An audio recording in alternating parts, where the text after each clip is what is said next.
Hello and welcome back to the Hellware Nerds podcast. I'm your host, Ethan, and I'm joined by two nerds of the Roundtable. Do you want to introduce yourself, guys? Hi, I'm Ashley. For at least a few weeks longer, I am top nerd. I'm Katie. Hello. Awesome. That went smooth. I think doing the flip the coin thing we discussed before podcast worked. Do you want to describe the coin, Ethan? I feel like our listeners will appreciate it. Yeah, so it was a Christmas present off Nerd of the Roundtable, Rob, and it's a Star Wars coin. It's got C-3PO for the head and Star Wars for the tails, basically. And I keep it on my desk, so if I ever have to flip a coin for anything, it's just there. Amazing. We should introduce this more into the podcast, the random Star Wars coin flip of destiny. Definitely. So, Who wants to start, I guess?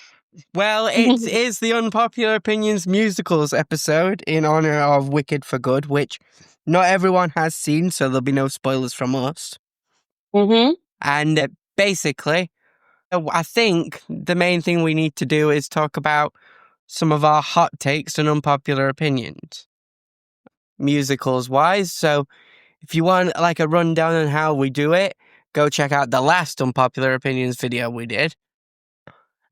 Shameless plug for another video. So who wants to go first then, guys? Well, it should be you, because she didn't have one last time. I agree. Okay. Well, I've got one that I know we've discussed in the past off podcast, and you guys definitely don't agree with me on. So I think this will be juicy enough. And that's that Grease 2 is better than Grease. Definitely not. What? That's bonkers. Are you actually kidding me? You think Grease 2 is the better musical? I actually do. No. I actually do think Grease 2 is better than Grease 1, yes. Okay, can you explain why? Well, I think that Grease has the nostalgia factor. I think that's a big key to it. And I think that is a lot of the reason why a lot of people gravitate to Grease. And don't even give Grease 2 a look in. But I think a lot of the songs are better written in Grease 2. I think that the storyline is a bit more streamlined. And to be honest, I jive more with the characters. Okay, I think I get the fact that you might think the characters are better, but can you explain how you think Let's Bowl is a better song than Hopelessly Devoted to You? I just do. I can't fully put into words how I can. Why I do. I just. Or I don't know. Let's Do It for Our Country is That better than song's Sandra Day. iconic.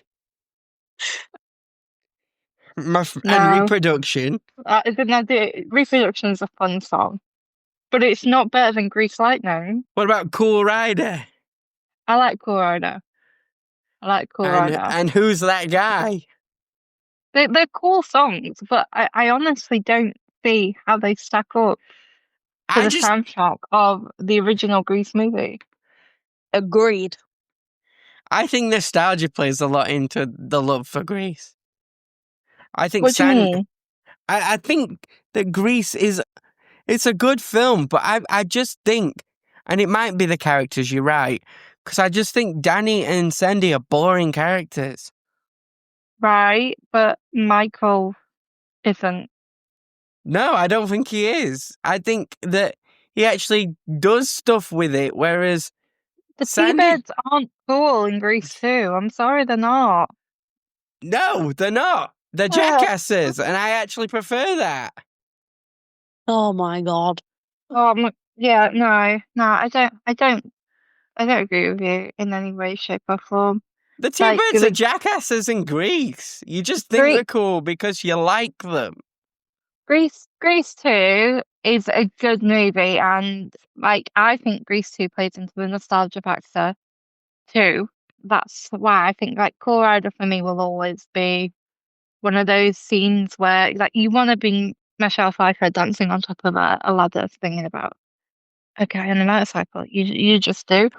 I kind of want to be the guy she's singing about, but yeah. And like that scene where they're riding and then she like flicks her legs round so she's facing Michael while he's on the motorbike and then they do the wheelie.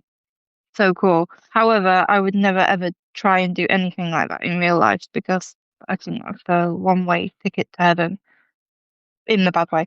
But yeah, I agree. Grease 2 is a good movie and a good musical, but it's not better than Grease. No, and the fact that Frenchie's still around in Grease 2 as well. Like she dropped out of high school to go to beauty school, and then obviously, as we know in Grease 1, there's a whole song about it. She's a beauty school dropout.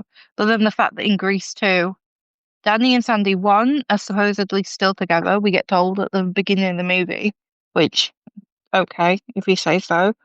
But 2, her cousin has emigrated as well to America, and Frenchie's still in high school. Like, Yeah, she went come back to on. high school.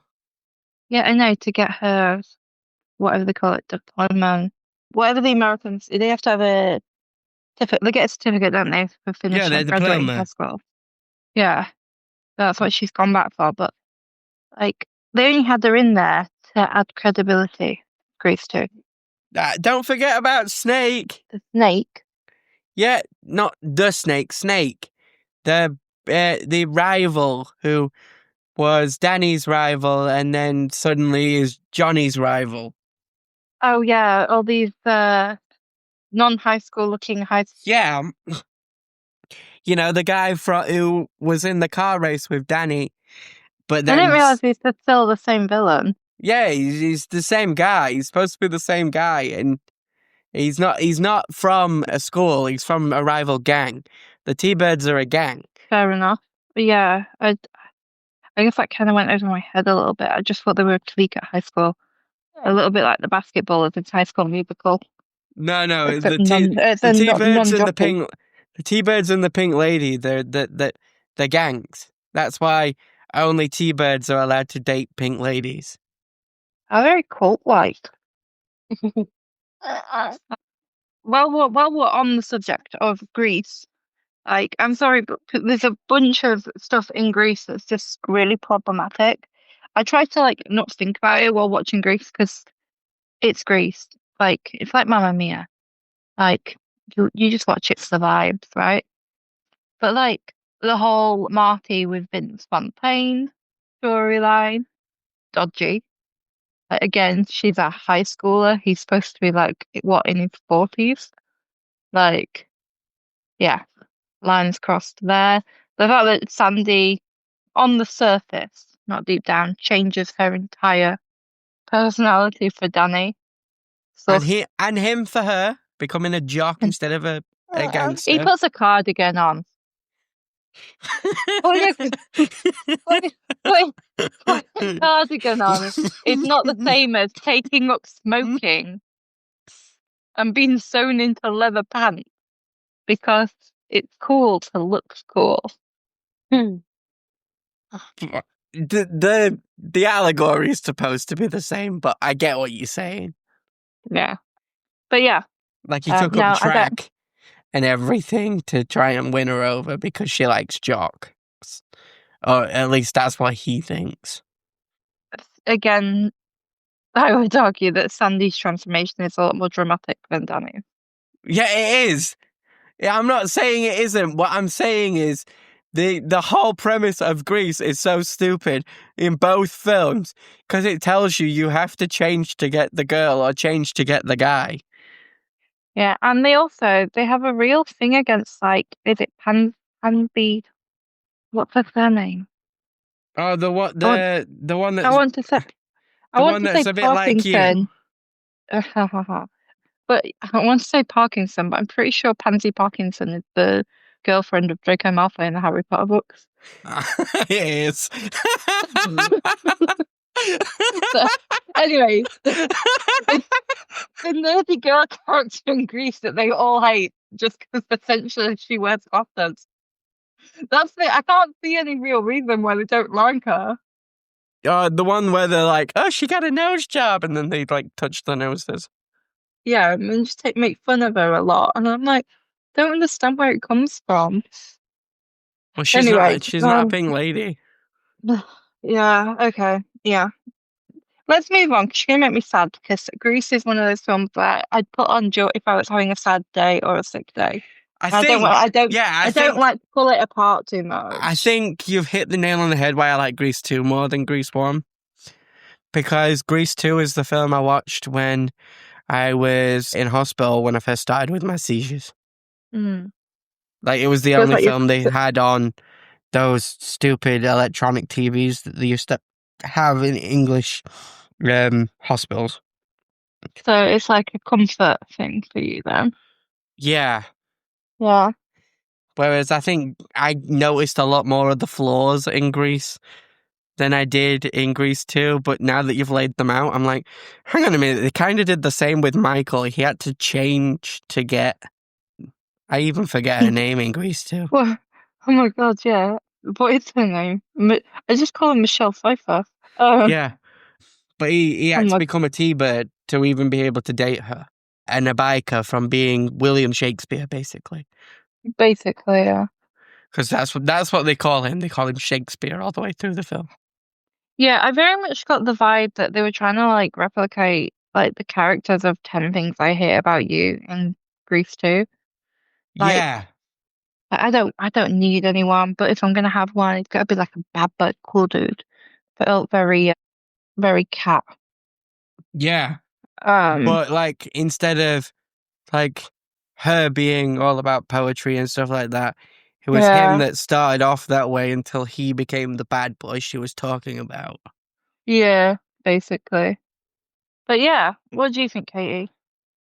Which is the better one? Grease 1 is better. Just said it plain. There you go. Yeah. Okay, it looks like the nerds of the Roundtable disagree with me. Let me know in the comments if you think I'm wrong, which I'm pretty sure 90% of the population of the internet is going to think I'm wrong and probably crucify me, but I might be wrong. Here's to hoping. My Grease 2 lovers, come find me. So, Katie, what unpopular opinion do you have? So, I haven't seen the actual play. I don't think the Cats movie was that bad. God. Really? What? I'm going to let you have this because I've never seen the play nor the movie. Right. Okay, so we've got to break this down, right? Because Cats itself gets a lot of hate in general, like whether it's the stage show or the movie. Like, I feel like it's a bit of Marmite. Like, you either get Cats or you don't. So we're gonna talk a lot about our mum on the show, but I'm gonna talk about my mum again to just preface like that. I'd have been about 13, and we got tickets to go see Cats at Sheffield with my godmother. So me, my mum, my grandma, and my godmother all went to see Cats. I loved it. I thought it was amazing. It was so interesting. My mum, however, spent most of the first act going, what the hell is this? And she didn't really watch the second act because she left to go watch the snooker. Because where we are in Yorkshire, we'd gone on to Sheffield, and the Crucible, which is where the World Snooker Tournament is played, was right next to the theatre. So she just went and watched the World Snooker Championship final instead of watching the second half of Cats because she hated it that much. Like I said, I love Cats, the musical.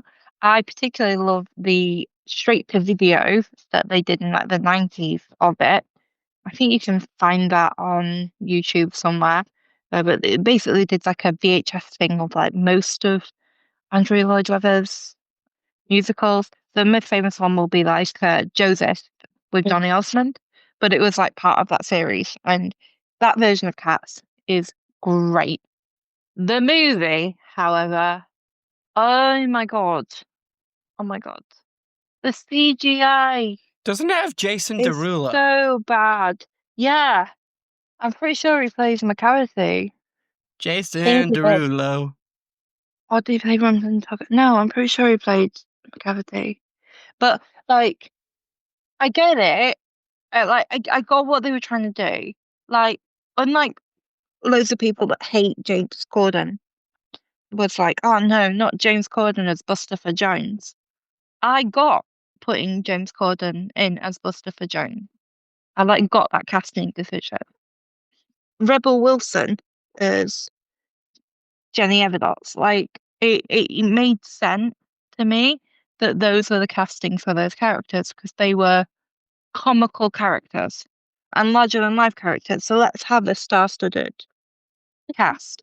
But the decision to kind of like half CGI it and half not didn't make sense to me. So Kate, can you explain why you think it wasn't that bad of a movie? It was just like it was just good. I don't know how that much to explain. In what way? CGI, music, storyline? Because The storyline and the music. Basically, what I'm getting from it is you enjoyed it, so you looked past the CGI problems. Yeah. Like I said, I've not seen either of the play or the movie, so I can't really talk to it. But I do know that there were a lot of CGI issues. Cats has never been my strong. Like, one of the things I've been drawn to. I don't even like the Aristocats. Because I watched the film with your mum during COVID, I think it was. are you sure you didn't just like it because there was nothing else to do in COVID? That could be a reason. But it was just Wow. like the music, which was really good. You know. It sounds like you just liked the Andrew Lloyd Webberisms of it, and Yeah, I think if you saw the play, you might prefer that then. maybe. Okay, let's stick with Andrew Lloyd Webber. And let's change tack because I could sit here for ages and badmouth the movie, and Katie, you'll sit here and defend it, and I don't think we'll get anywhere. I think that Andrew Lloyd Webber's best play is Jesus Christ Superstar, not Phantom of the Opera. And that's saying something because I'm a massive fan of Phantom of the Opera. But I think musically, I think as a musical, Jesus Christ Superstar is better. I think there'll be a lot of people that disagree with you on that. I think they will too, but it's called Unpopular Opinions. I know what it's called, but I don't know how to argue with that one. I've seen both. One of them, not the other. So I can't really vote my opinion. Yes, I love the music in Phantom. I think it's beautiful. Magical. It's magical. But the way that they But- tell the Jesus story throughout Jesus Christ Superstar is done in such a unique way that I don't know if you could equate the two. I get what you're saying. So I'm just thinking lyrically and musically. So with Phantom, I think it's Puccini, but a lot of the because it's Phantom of the Opera, and so it's taking a lot of influence from opera. A lot of the music that's in there has been heavily inspired by classical composers in Phantom, which is why they all have it has a nice melody to it, and it can be kind of sung, I guess, in that kind of higher soprano range. That being said, whilst I love Phantom of the Opera, the one thing, this is just a side opinion on the main one, I don't think there's enough opera in Phantom of the Opera. The only two characters that sing properly operatically, if they go down the casting route of hiring kind of operatic style singers to sing, would be Carlotta and, oh my God, Piangi, the two main stage leads. Christine sings in a kind of more pop way. That's why, to kind of the mainstream theatre goer, she's more pleasant on the ear because singing operatically is a different type of singing to how you would sing in musical theatre. But for a play called Phantom of the Opera, the two operatic singers are kind of the butt of the joke. Isn't it genius? Because the Phantom's play that they do in the Phantom, Don Juan Triumphant, the reason why they all think it's terrible music when they play it is that the Phantom, when he composes, he's composing, if I remember rightly, using half measures instead of full measures. So the musical score is different to traditional musical scores as well. So it's really clever how Phantom of the Opera is done. But as a musical, as most musicals are structured, I do think Jesus Christ Superstar is the better one in terms of storyline, in terms of riffs and lyrics. Yeah. I And think I love I how think an argument flexible. can be made. I Mm, just think that, like, on the mainstream, a lot more people know songs from Phantom than they do Jesus Christ. yeah, which is a real shame because, I personally watch Jesus Christ Superstar every Easter. Oh, I know, we watched it with you. It was really good, and I really, really enjoyed it. Like I said, I love watching the different interpretations of it as well throughout the years. if you're a theatre kid, you'll know Jesus Christ Superstar. If you're not, you'll still know Phantom. I think that's where the line is. Hmm.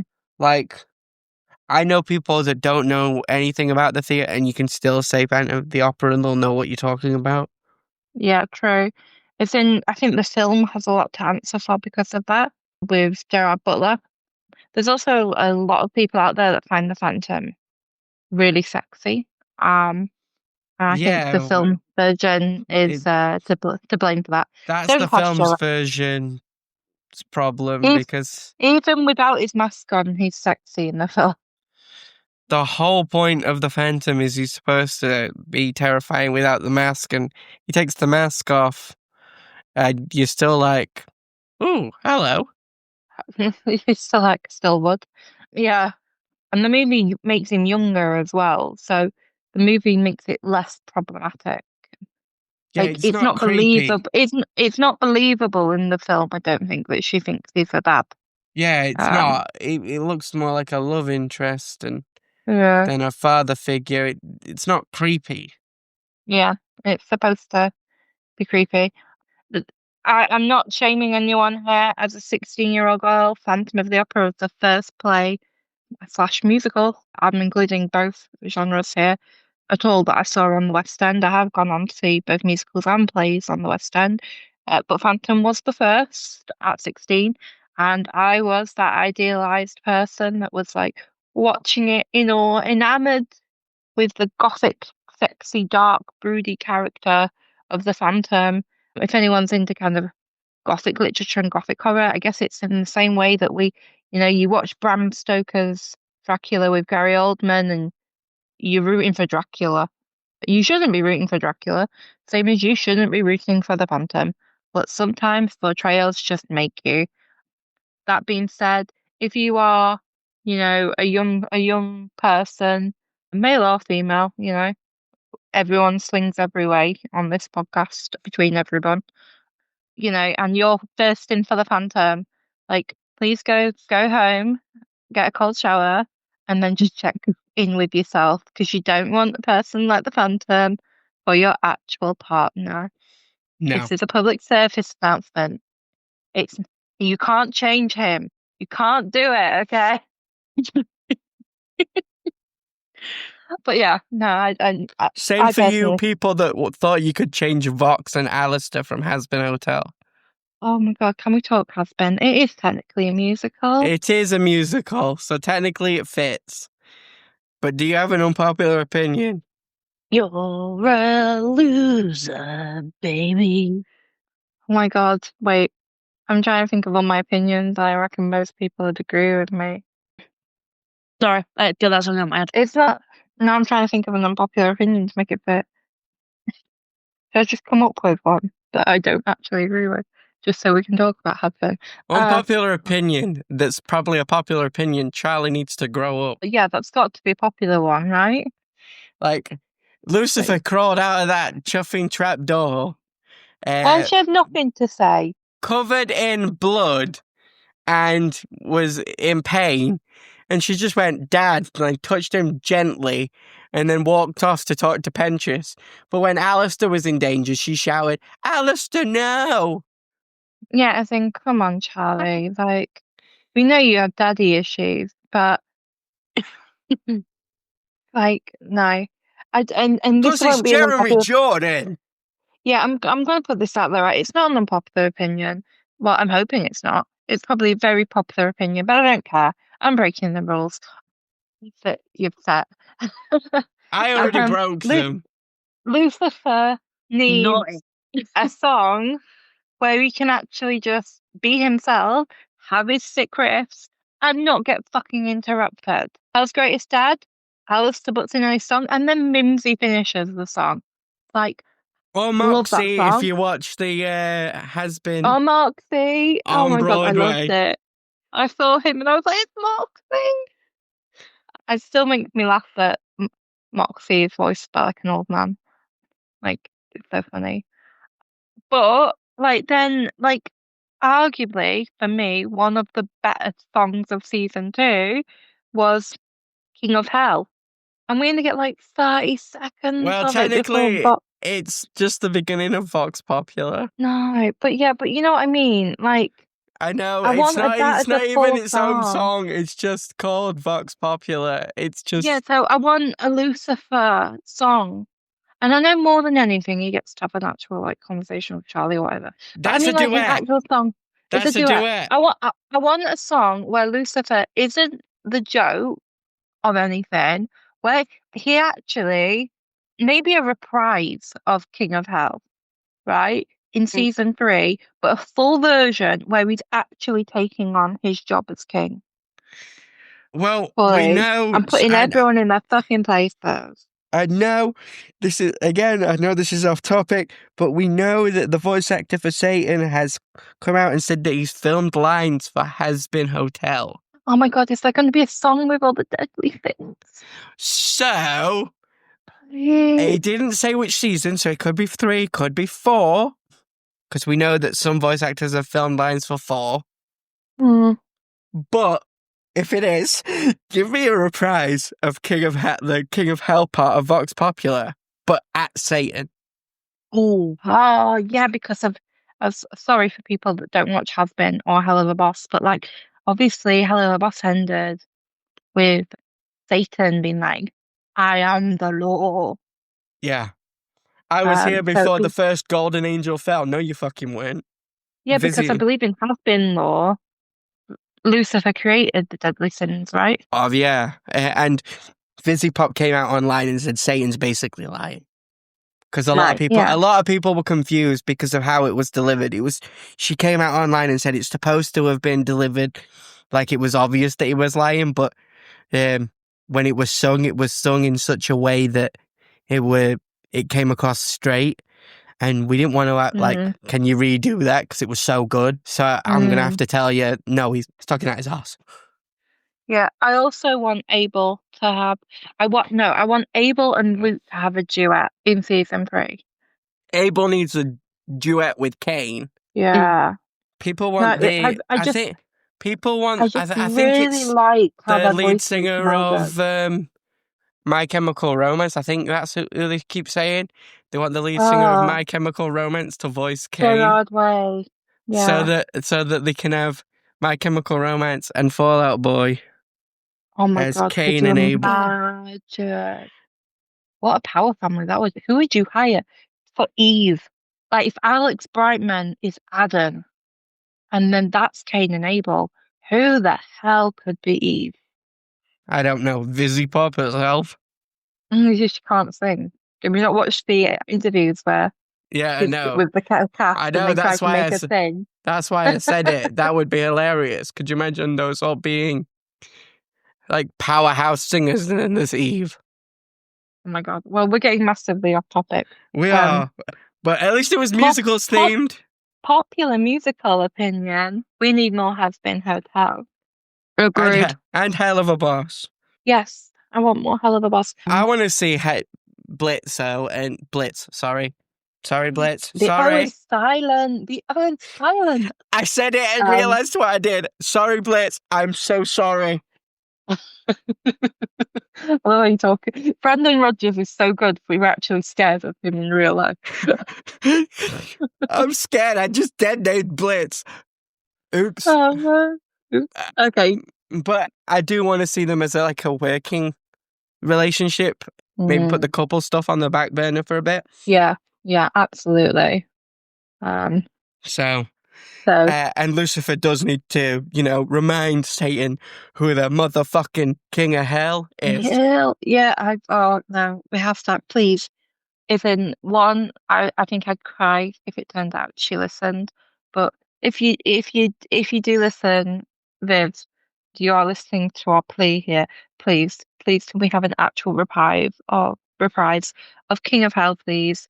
But with the deadly sins, where Lucifer gets to actually be the boss that he truly is. Because he can hurt the sins, he just can't hurt the sinners. Also, I'm going to be really selfish now.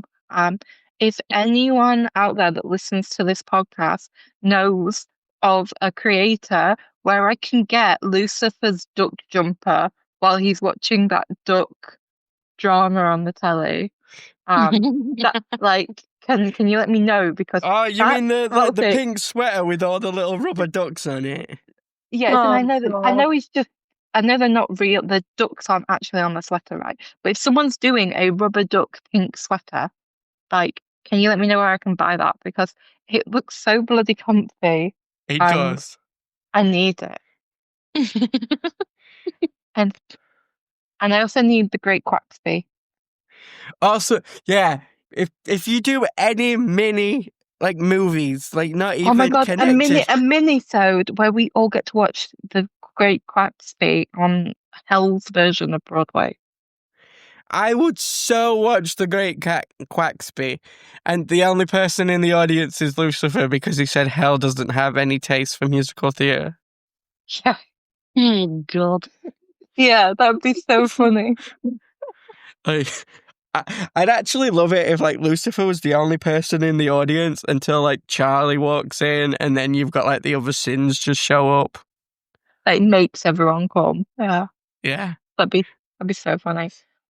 Okay, have we got any more unpopular opinions to do with actual musicals, not fictional musicals that don't yet exist? So it will be unpopular. Okay. It's not that it's overrated, but it is. I do think it's overhyped, and it's Hamilton. Oh, I know it was coming. I know. I really, really do like Hamilton, but I do think it's overhyped. It is a good musical, but it's not the best musical ever. Oh, what would you think is the best musical ever then? I don't really think that you can do that. I think it depends on taste, but if you say that Hamilton isn't the best, you get jumped in comment sections online and stuff like that. And it's got a cult following. It's got a massive cult following. And Lin-Manuel Miranda is so talented. His music is phenomenal. To be honest, Hamilton's not even my favorite. I prefer In the Heights. I love the In the Heights movie. I'd love to actually see the play. Because I know that the movies will not hold a candle to the actual play. But tickets to go see the theatre are so expensive. Yeah, you have to be really picky, don't you, about what you actually go see. I think that's the kind of also the thing I really like about Hamilton. I like the simplicity of it. Yeah. It's very minimally staged. It's on that turn stage. A lot of it is through movement rather than just the singing as well. And I know that that's kind of part and parcel of the musical. There's songs, there's dance breaks, but I feel like Hamilton has a rhythm to it. Oh yeah, it's incredibly good. Refreshing. Yeah. It's a very refreshing and incredibly good play. I just think that it gets far too much hype when you compare it to other projects that don't get as much hype. But it's not just a Hamilton problem. It's any musical that comes out now that hits the mainstream. We did this in homage to the fact that Wicked Part 2 came out, and I think Wicked's hit that problem as well. Like, Wicked is really good, but it's hitting that hype train too. Yeah. And it's starting to overshadow other plays, and everyone's like bigging up Wicked, when arguably, and I don't think this is a hot take, Part 1 is the stronger half. Yes. I've not seen the film, but I have seen the play. I've seen the play and I've seen the film, and without spoiling the film, Part 1 is the stronger half. Agreed. Yeah. Listen, I get why they decided to split Wicked into two parts. Because if any musical was going to get two parts, Wicked makes sense because the first half and the second half are slightly different stories to the other. Well, yeah, the second half obviously the does first part is the school arc, and the second half is Wizard of Oz from the Wicked Witch's point of view. Basically, yeah. So if you're going to split any, that makes sense. Like, Phantom couldn't be two movies. No. I mean, it could, but it would really suffer from being two movies. If you split Les Mis, that would be weird. It would be weird if you tried to split Les Mis at the moment where Fantine died. It wouldn't work. It wouldn't work. And I picked that moment because Wicked splits at one of its most iconic songs, and that would be the most iconic song, one of the most iconic songs for Les Mis. So I get why they've done what they've done with that, but you're right. It's almost forced, isn't it? It's kind of been rammed down your throat. You must like this movie. You will like this movie. Yeah, and all I'm going to say is, and this is widely known, so I wouldn't class this as a spoiler, they didn't have to add new songs to Part 1. They did for Part 2. Yeah. Not many, I think it was only 2, but they still had to add new songs to boost the strength of Part 2. What does that tell you about Part 2? Yeah, no, this is actually one where I'm going to agree with you. I do think, I'm not going to say just Hamilton, but I'm going to say certain, basically, yeah, like you said, as soon as musicals enter the public sphere, like the mainstream sphere, they have a tendency now to get overhyped. But then what always tends to happen is in a couple of years' time, there'll be a backlash. Yeah. It won't just be, us casually saying, oh, you're taking it a bit too far, calm down. There'll be loads of criticisms, I imagine, in 10 years' time against the Wicked films. Some might be justified, but a lot of them probably won't. And it will be because the pendulum has swung too far one way and then it has to swing back. I think what we need to do is we need to look at the MCU as the blueprint. It swung, the hype for the comic book movies and the MCU swung so far into the stratosphere that now it's swung so far the other way. People aren't just not hyped anymore. They avidly, and for lack of a better term, shit on a project before it even drops. They don't give them the time of day before we even get to see it. And then when they do come out and people like them, they're just called Disney shills or Marvel shills online. So you can't win either way. You're either too hyped for a project or you're shilling out for the company when you didn't like it and beforehand, and then you watched it and went, oh, actually I was wrong. I don't think this is going to be an unpopular opinion, but I guess kind of while we're talking about kind of issues, I guess, around theatre rather than talking about particular plays as well, theatre tickets are far too expensive nowadays. I was originally going to ask you what you thought about the making musicals into movies and, live streaming recorded versions from the plane. So obviously, Hamilton became really popular because it was recorded and put on Disney Plus. Wicked's had a movie made. Mean Girls, the musical, had a movie made. We I didn't. talked about Cats. I didn't like the Mean Girls musical. I didn't either. I think it works better as just a normal film. Yeah, it's very weird to have a musical. I like some of the songs, but I don't think it works as a musical Yeah, as a whole. But point is that we have this thing where we're going to take the stage musicals and we're going to put them into a medium where more people can access them for cheaper. So you can either go to the cinema to go watch the film in the cinema, or you can pay for a streaming service and watch it that way. Now, obviously, cinema tickets aren't cheap nowadays themselves, but they're a lot cheaper than theatre, right? So yes. there's an argument for, by making movies like Wicked, more people get to experience Wicked the musical because it's been made into a movie. But then the thing is by doing that, are you cheapening the theatre experience? Are you taking away something from actually seeing these shows in the theatre? But then you've got to think about accessibility wise. The cinema is a lot easier for a lot of people to access financially than the theatre.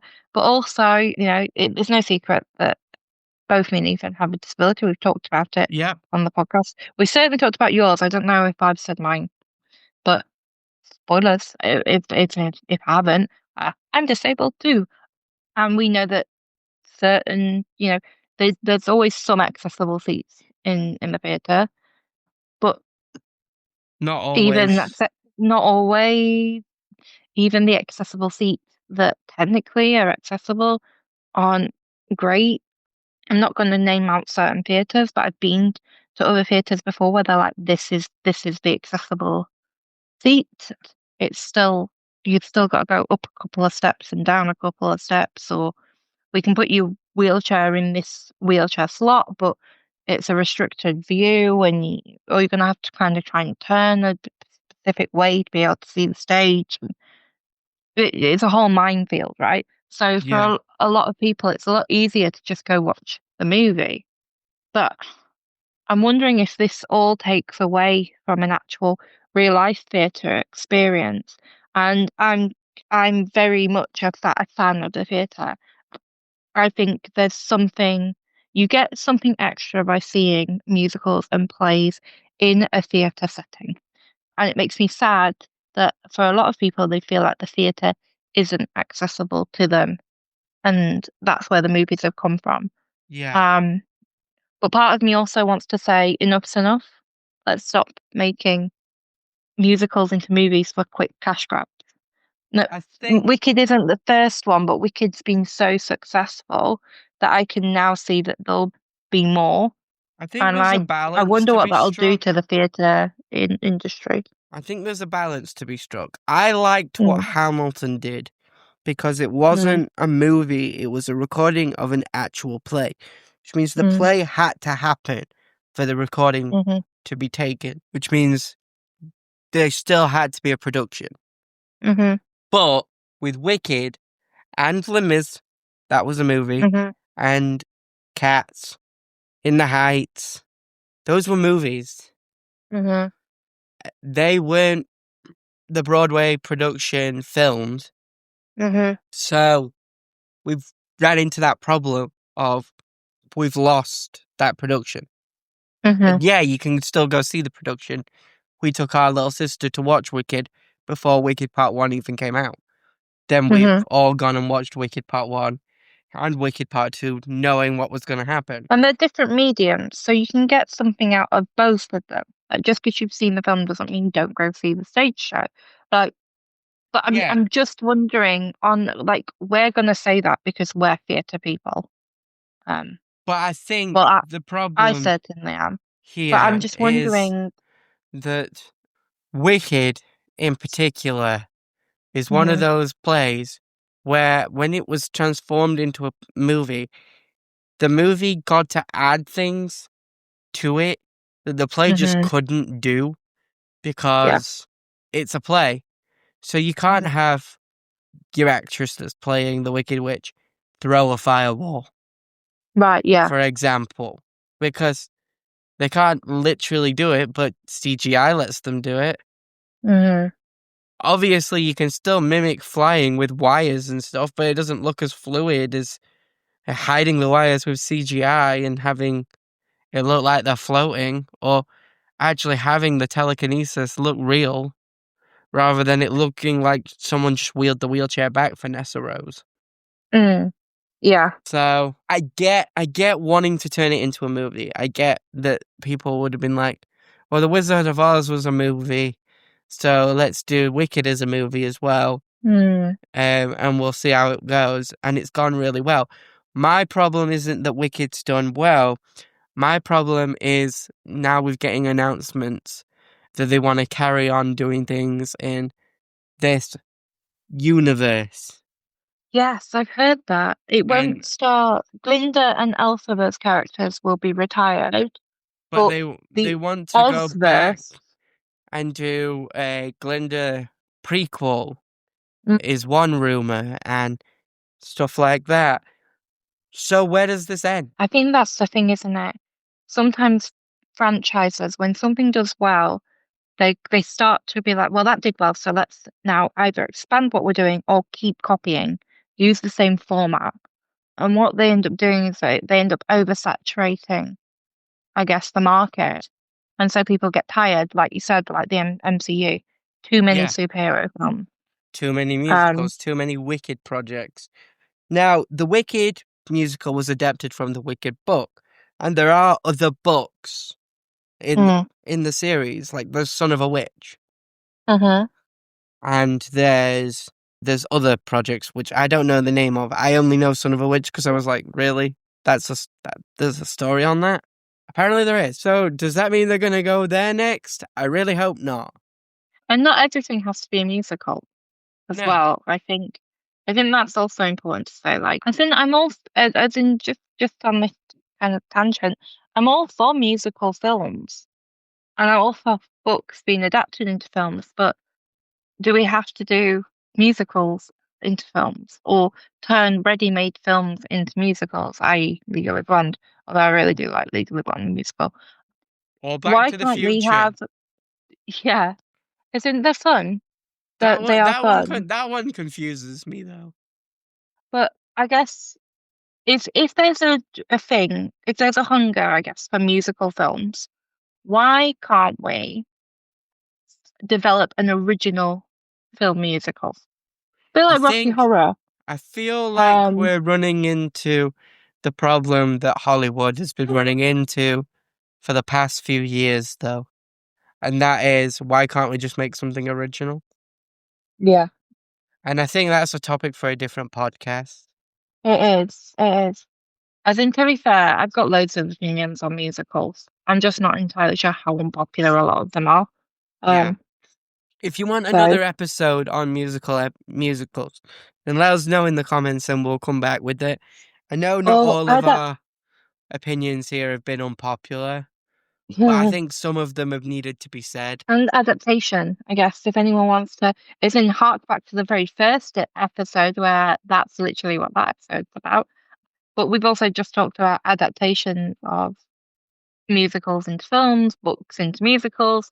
Like, if you want an unpopular opinions episode on adaptations, Oh let yeah, us know. I've got Because plenty I know, on that. because I know you're planning at some point on doing an episode on Avatar I am and not the Avatar blue the people and Last. not the blue people. No, the real Avatar, Avatar the Last Airbender. If you wanted our thoughts on James Cameron's Avatar, there you just got them. Oh, well, thank God. Thank God. I thought you said we'll do an episode on that. I was like, no, no, right, I'm out. No, no, no, no, no. I love you, but I'm not rewatching those close ones for you. You've definitely got our thoughts on the films. There, Okay. it's I mirror Ashley's sentiments on those movies. Visually stunning, writing-wise and story-wise, I've seen better writing by my nephew. But yeah, this was fun. Let's do it again sometime. Definitely. But yeah, if you've got any unpopular opinions, feel free to send us an email at our email address. You'll find it in the linked tree, which will always be linked in the description of our episodes. Or find us on Discord and you can message us in the Discord chat with your unpopular opinion. But yeah, I think with that, we'll call this episode to a close, guys. Bye. Bye. And with that then, stay happy, stay healthy, and most of all, and stay it with me, everybody, stay nerdy. Stay nerdy.